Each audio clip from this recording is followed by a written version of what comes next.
गणेशोत्सवानिमित्त सर्वत्र बाप्पाच्या आगमनाची जय्यत तयारी सुरू आहे। पण त्यापूर्वी गणेश चतुर्थीच्या एक दिवशी आधी हरतालिका तृतीया साजरी केली जाते। हरतालिकेच्या व्रताला हिंदू धर्मात विशेष स्थान आहे। देशातील अनेक भागात हरतालिका साजरी करण्यात येते। या दिवशी स्त्रिया त्यांच्या पतीला दीर्घ आयुष्य, त्यांचे आनंदी आयुष्य आणि आरोग्यासाठी निर्जळ उपवास करतात।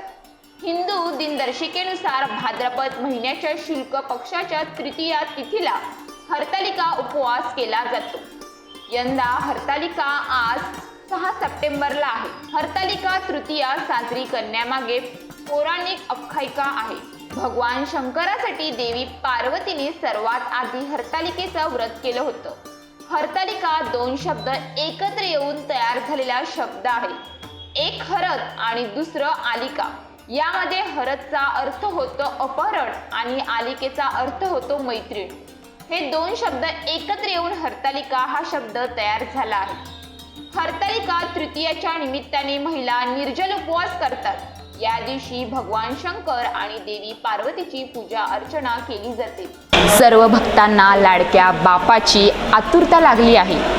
उद्या लाडके बाप्पा आपले घरोघरी मंडपामध्ये विराजमान होणार आहेत।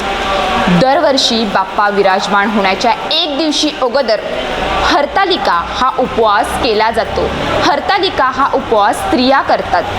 आपल्या नवऱ्याचं आयुष्य वाढावं, त्याचं आयुष्य सुख समृद्धी राहावी ह्यासाठी हा हरतालिकेचा उपवास केला जातो। हिंदू धर्मामध्ये ह्या उपवासाला अत्यंत महत्त्व असते, कारण हा उपवास निर्जल उपवास केला जातो।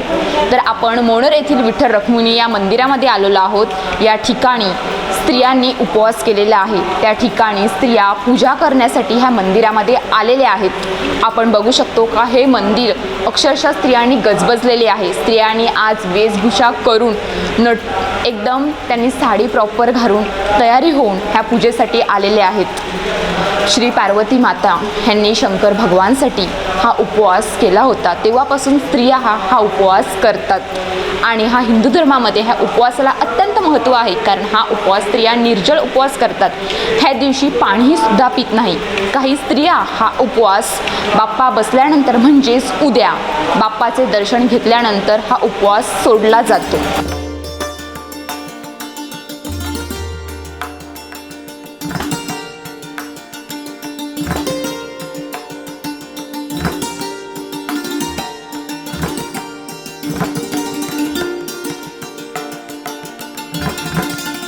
हरतालिका तृतीया दरवर्षी भाद्रपद महिन्यात शुक्ल पक्षातील तृतीयाला साजरी केली जाते। महिला आपल्या पतीच्या दीर्घ आयुष्यासाठी हा व्रत करतात। या दिवशी महिला दिवसभर काहीच खात पित नाहीत।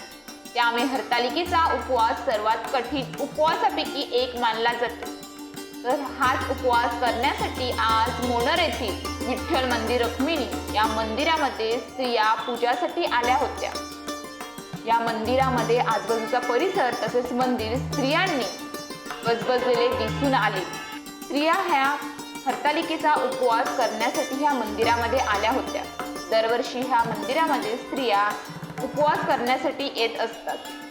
विशेषतः ह्या मंदिरामध्ये आजूबाजूच्या तसेच इतर गावामधून स्त्रिया ह्या हरतालिकेचा उपवास तसेच त्याची पूजा करण्यासाठी येत असतात। विशेषतः ज्या महिलांचं नुकताच लग्न झालं आहे किंवा ज्या नवविवाहित महिला आहेत, अशा महिलांसाठी हा व्रत महत्त्वाचा आहे।